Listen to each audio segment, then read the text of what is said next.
Hello, we are live. Thanks for joining, everyone. I do have a lot to get through in the next 30 minutes, hopefully all useful stuff. So I'm going to get cracking straight away. Before we start, just a very quick intro to me. My name's Martin Heyman. I've been in the SEO game for about 17 years. I'm the co-founder of RankCaddy, which is an SEO tool designed to turn SEO data into actions. I'm also the author of The Organic Advantage, which was a #1 bestseller in multiple categories on Amazon.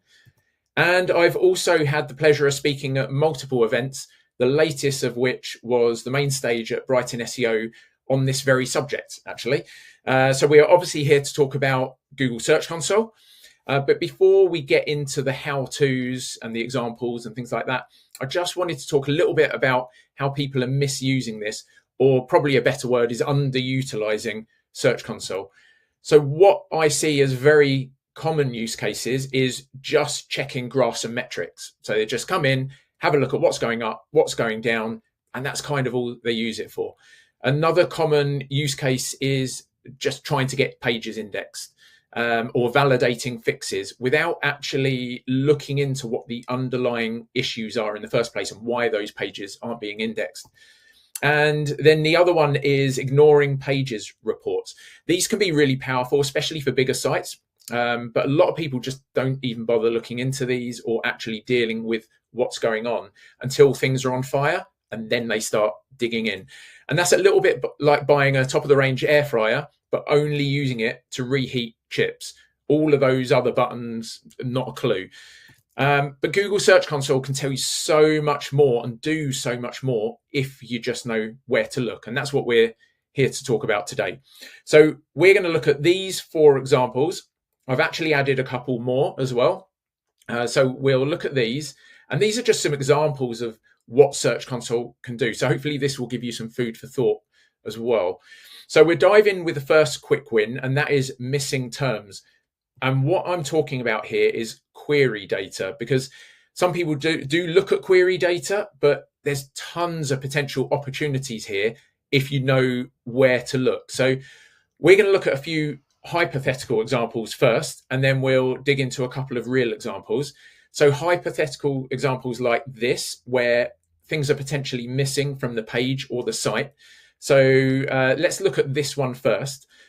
And this is an example where you don't necessarily need a new page. So we've got a page here about how to care for houseplants, and it's getting impressions, it's getting clicks, it's ranking for things like watering houseplants, houseplant fertilizer, various houseplant related terms. But there's this one term here, repotting houseplants, that is getting impressions, very low clicks, and it's just not mentioned anywhere. It's not mentioned on another page anywhere on the site. It's not mentioned on that page, but this is a page about how to care for houseplants. So the fact we found this in our data and it is kind of showing for that page is a clear sign that we should probably add a section on repotting houseplants to that page. And there's a very good chance then we'd start ranking much, much better for that. An example where you might need a separate page. So we've got an example here. Running shoes, and we're ranking for best running shoes 2025, cheap running shoes, things like that. But we've got this term here, trail running shoes. Now the difference here is the intent. So if you look at Google, so if you do a Google search for trail running shoes, what you'll notice is it's not running shoes pages ranking for this, it's trail running shoes. So that's a clear sign that you probably need a separate page if all of the other pages ranking are trail running shoes pages. Then you might want to then set up a filter or a sub page of some sort under running shoes. And again, huge opportunity here to start grabbing some of this traffic, especially the fact we're showing for it already, just not doing very well. So this is a real life example of something I found buried in Search Console data. And this is a screenshot from RankCaddy because there's a one-click option in there to show terms that aren't mentioned anywhere on the page. But these were the sorts of things that were coming up. They were like price point terms that weren't mentioned anywhere. And this is what happened. So pages were created for these because, again, the intent was separate. And here are some examples of what happened. So when that started tracking back there, it was ranking. It was kind of mid-page one, but it was the wrong page. And just creating that new page and then linking to it from that original page actually bumped it fairly quickly up to position one, and it's just stayed there. This was another example where, again, it was kind of mid-page one for the wrong page, but creating that new page and then linking to it from the existing page just settled it at position two, and it's bouncing between position 2 and 1, and just made it a lot more consistent for the correct intent page. This was an early graph just to show that clicks were starting to climb as well. So it wasn't just a vanity ranking, it's starting to, and this has increased as well since then. And this was an example where a new page wasn't required. So this page was ranking very poorly for a term, but the data was there in Search Console. And crazy enough, just adding a small paragraph to the top of the page, an additional paragraph, and mentioning that exact match term actually drove this up to kind of page 1, page 2, and it's bouncing around a little bit. So there's a little bit more work to be done there, but it just shows that a tiny change can make such a huge difference. Now, there'll be some skeptics out there saying, are you saying you can just add a term to a page and it will help it rank? No, we all know that as SEOs, that sometimes you can throw the kitchen sink at these things and it's just really hard to get pages ranking. And there are various reasons for that. But sometimes, as in this example, it's as simple as just a small change. So I think the point I really wanted to drive home here is that we should always be testing. As SEOs, it's probably one of the most fun parts of SEO is just testing various things. So we should always be testing these sorts of things, and that might be small changes up to big changes. But yeah, sometimes small changes can make a big difference. This is just a quick framework for deciding on these things. Very simple, but if something is, or query that you find within Search Console is relevant to a page, it might be that you just need to expand out on that topic, add new sections of the page, add a bit more to the page, mention that term, and that might be enough. Sometimes the intent is different, like with the trail running shoes example. So if it's its own distinct subtopic, has its own intent, then it might be worthy of creating a new page. And then there's going to be a lot of noise in that data as well. You're not going to find opportunity after opportunity. So there'll be a lot of stuff you just have to ignore too. Quick win 2, pattern mining. Now, this involves Regex. For those of you who don't understand Regex, don't worry. I'm going to give you a link at the end of this workshop to a cheat sheet, and it will have the examples I'm going to run through, plus a load more as well. So all you have to know how to do here is copy and paste. That's all you need. But for those who don't know, Regex is a type of pattern-based search used to quickly find or match specific formats like emails, dates, phone numbers, and so on. So for example, here we have 2 digits, then a slash, 2 digits, then a slash, and then 4 digits. So it matches a date format. In the second example, the dot acts like a wildcard. So we come out with these terms. And the last example, the beginning arrow, so it starts with 07, and then we've got 9 digits, and then it ends with those 9 digits. So we end up with a phone number format. But like I said, you don't need to really understand any of this. Just copy and paste from the cheat sheet I'll give you at the end. All you have to do within Search Console is head on over to Add Filter, select query or page, depending on what you're digging into, and then drop down queries containing, and then you choose custom regex. And an extra tip here, once you've selected this, you also get an additional drop down to the right there for include and exclude. And excluding regex can be quite handy as well for things like excluding certain areas of the site from a search you're running, or maybe branded variation queries. You might want to exclude all brand terms. So this can be really powerful as well. And then we can start using things like this. So in this example, anything that begins with who, what, where, when, and so on, we can start looking at those terms only within our Search Console data. So we can start looking at all of the questions, and especially if you look at the ones that aren't ranking well, you can then start to dig into the pages that are showing. So with those URLs, is that the correct page ranking? First of all, is that page answering that question? And if so, is it answering it well enough? Maybe it should be a subheading within that page with the answer clearly underneath. Maybe it's not answered at all on there. Maybe actually it should be on a different page or a new page. So you can then start to answer these questions once you dig into this data. In this example, again, you don't have to understand any of this, but basically that number there, anything above that, it will show you terms with that number of words. So in this example, it's looking at 4+ words. And obviously you can adjust that.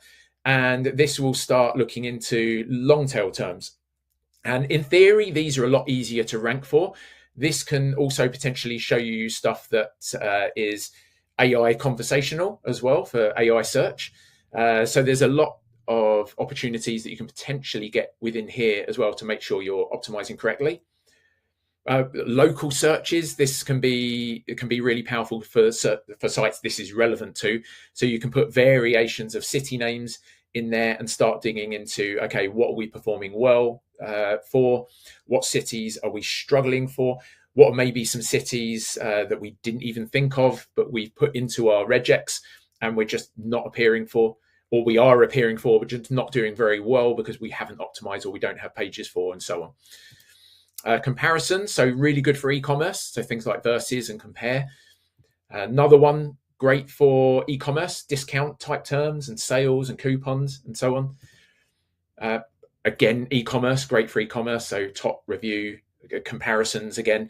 So digging into these kind of data, we can make sure we have pages for these terms. The correct pages is optimized, and we're targeting these terms.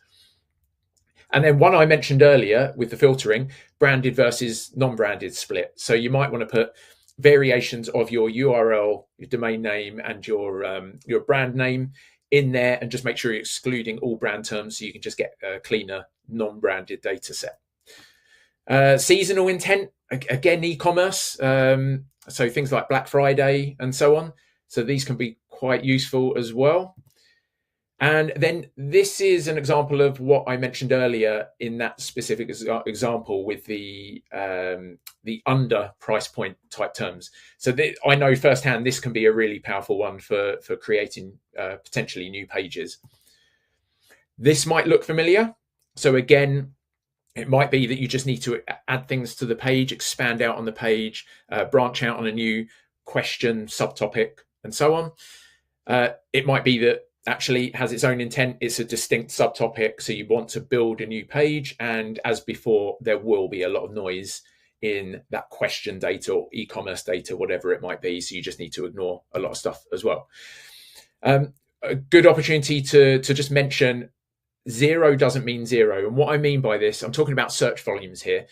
So what I mean with this is a lot of people will take some of those keywords or queries that they're finding within Search Console, throw it into a keyword research tool, and it will come back with zeros. And they'll think, oh, it's not worth going after this because there's zero search around it. So first of all, that isn't always accurate. I think Danny Sullivan has spoken about this on a number of occasions. I think there's been other talks at Brighton SEO and other events as well, where people have proven that actually zero search volume keywords are still well worth going after, not just because of topical relevance, which is another important factor, but also because zero doesn't always mean zero, and some people are searching for it. And if it's showing up in Search Console data, and people also ask data and things like that, people are looking for it. So just something to bear in mind. Quick win 3, index coverage. This is what I was talking about earlier with the pages report. You've probably all seen a lot of these, maybe not with numbers quite this high, but some of these aren't necessarily big issues. They might be intentional. So, for example, blocked by robots, it might be that actually all of those are intentional. We meant to block those in robots. It's still worth checking in case some of them aren't. But things like redirects might be intentional, no index might be intentional. But there's a lot in here that does need looking into. So things like soft 404s, crawled currently not indexed, discovered not indexed, things like that do need digging into. And this is where most people do this wrong. I've seen a number of cases where people come in here, see a lot of issues, and just click validate fix, like it's magically going to suddenly index everything, or everything's going to disappear from the warnings. I'm not sure what they're expecting really, but without actually digging in and getting to the root cause of the problems, it's always going to fail. Nothing's going to change, because Google's not indexing for a reason. So we need to dig into why. So these are a few common ones that come up, and probably a few of the most important ones that come up in Search Console. So crawled currently not indexed, as we mentioned. So this is where Google have seen your page, they've crawled your page, but they've decided it wasn't worth indexing. And this is normally a quality issue. So you really need to look at the quality of these pages.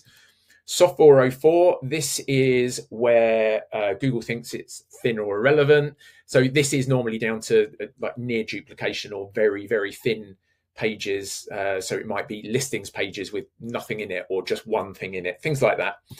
And discovered currently not indexed. So this is similar to the first one, but this is where Google is aware of the URL, but it hasn't even crawled the page yet. And this can often be because of orphaned pages. It can be a quality issue again. So if you've got a lot of pages that are low quality, Google may then see the rest of those URLs, but decide, you know what, this site is it has a lot of low quality content. We're going to stop here. We're not going to bother with this. So there are a number of reasons for this one as well. But again, it's something that needs looking into. It's not just going to fix itself. So key point here, diagnose and fix first. So look at content quality first and foremost, very, very important. Look at internal linking as well. That can be poor internal linking can be another reason, and crawl depth another reason for that last point we were just looking at there. And look at overall structure and technical elements as well. And only then think about trying to get pages indexed again, or validating fixes, anything like that. Pro tip here is to use sitemaps like X-rays. So what I mean here is most people, and you might have the same, have very static sitemaps. So they have sitemap.xml or something like that. And everything is lumped into that one sitemap, which, especially for bigger sites, is a missed opportunity, but it's also very hard to diagnose things. So if you lump everything into one, it's a bit like this. It's a bit like just having loads of Lego pieces and throwing it into a suitcase, taking it somewhere and then just chucking it all over the floor and trying to build something awesome. Whereas if you segment the sitemaps into maybe site sections, locations, things like that, it becomes so much easier to diagnose and start looking into what's being indexed. So for example, if you had things split into site sections and you submitted all of those sitemaps separately, you can then start digging into, okay, what is being indexed for this section, where are these actual issues, the ones that aren't being indexed? Are they across the site, across the board?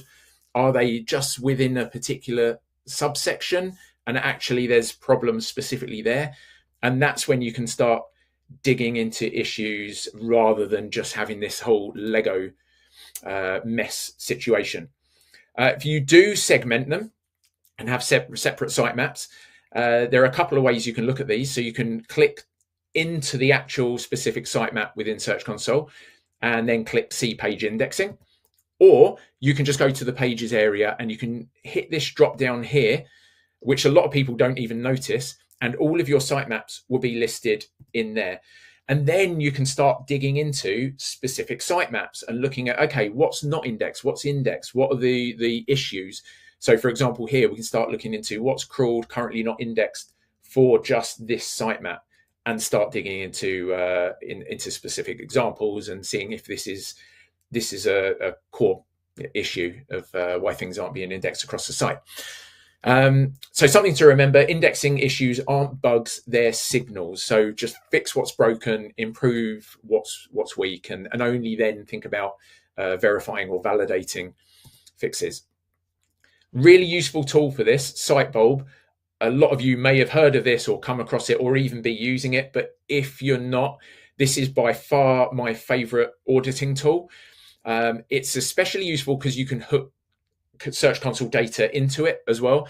So for all of your URLs and sections and so on, you can see Search Console data per URL and start filtering that down into, okay, what isn't driving any clicks at all.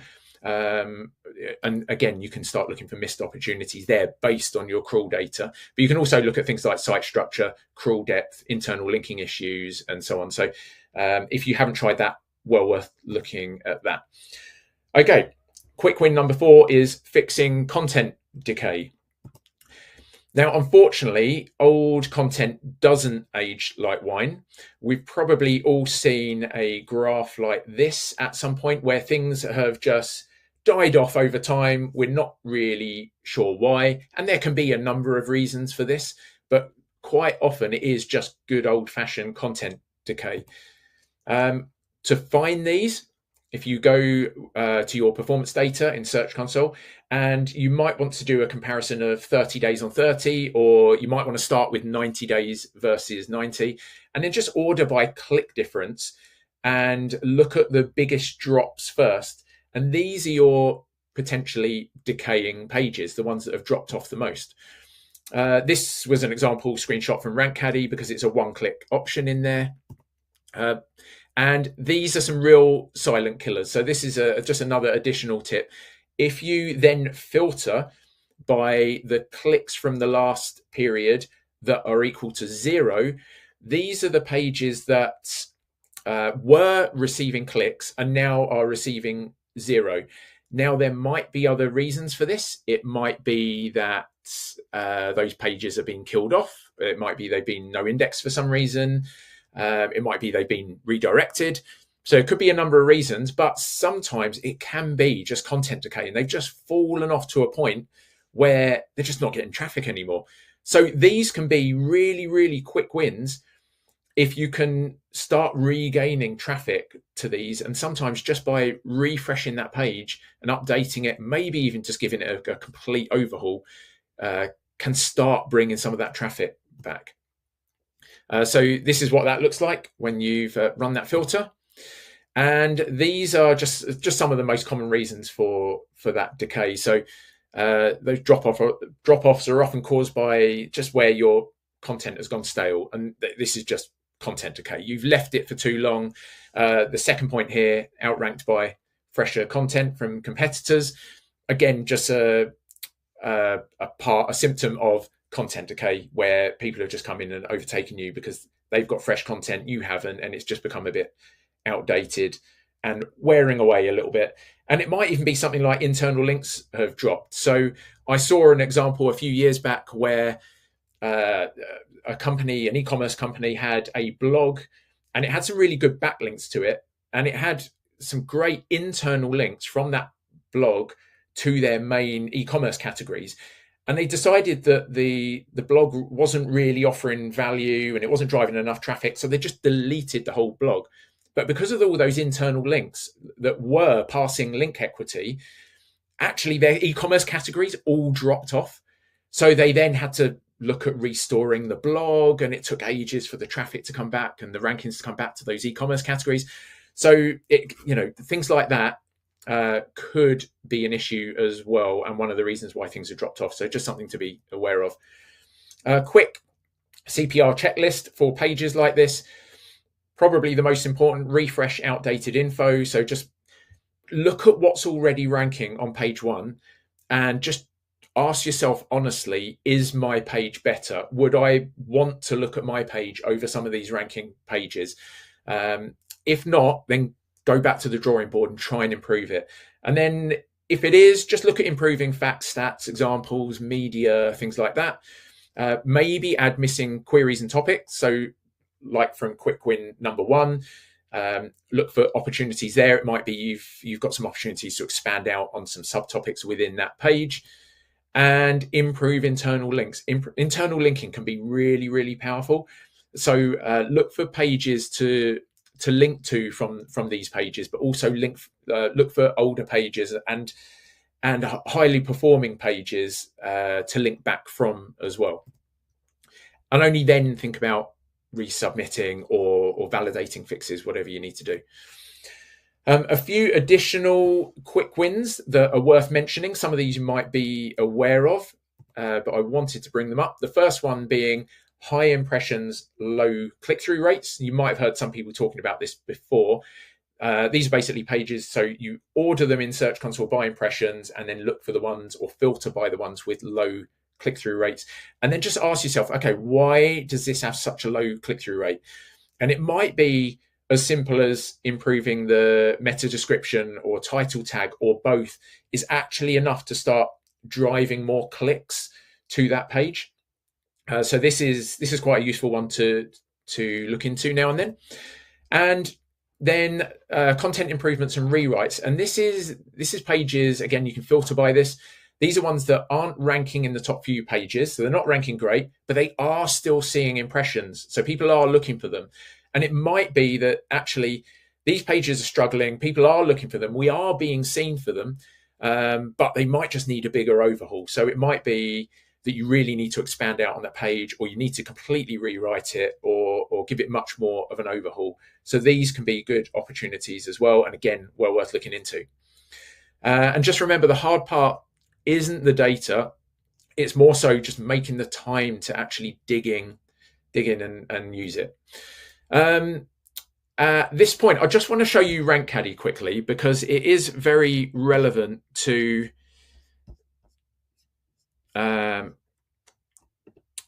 where is it? There it is. It is very, very relevant to what we've just been talking about. So this is the data dive feature. This is what I wanted to show you, and then I'll move on. I just want to show you another free tool after this, and then also give you a link to the cheat sheet as well. So this is Rank Caddy. A lot of people use Rank Caddy for the rank tracking. It's one of the most affordable rank trackers out there, and a very good rank tracker. It also has a feature called content and keywords, which a lot of people just come in to use that. That's for building content ideas and topic cluster plans, things like that. I'm actually running a separate workshop on building topic clusters, so have a look out for that as well. But what I wanted to talk to you now about was this feature, Data Dive. And this is basically a blend of Search Console and analytics data. And first of all, before we even dig into all the opportunities and actionable stuff and things like that, it is just a very easy way to look at your Search Console and analytics data. So, for example, I can flick between 30 days, 7 days, 90 days. I can turn comparisons off. I can just look at clicks and impressions if I want to. I can bring in some analytics data and start comparing that with bounce rate. So it's all this stuff visually I can do. But then also we have these opportunity filters. So an example we were looking at a moment ago was page drops. So if I want to look at content decay, I just click that and suddenly I get all these opportunities here. So for example, become a yoga teacher, instructor. I don't have to flick between tabs like I do in Search Console. I just click the binoculars and I get all this this data here. So I've got all the query data now. I can run page reports as well. So I can have a look at, okay, what's the title tag? What's the meta description? Where is this specific term mentioned? And there's other things I can do with these filters as well. So for example, I can look at, show me all the queries that we're being seen for, but actually they're not mentioned on the page. So for example, here we have how to become a yoga instructor is not mentioned anywhere. How to become a yoga teacher. So there's a lot of how-to terms here, which I would probably expect to be on this page because it's an article about becoming a yoga teacher instructor. But yeah, not being mentioned. So we can then dig into that page and start looking into, okay, is this page good enough? Is it not talking about a lot of stuff it should be? If I wanted to dig into specific stuff, I can just click investigate and put some notes here, and that will add this to the to investigate, which is basically a task list. I can assign that to other people as well if I want. So there's tons I can dig into there. Just look at another quick example. One about tennis elbow here.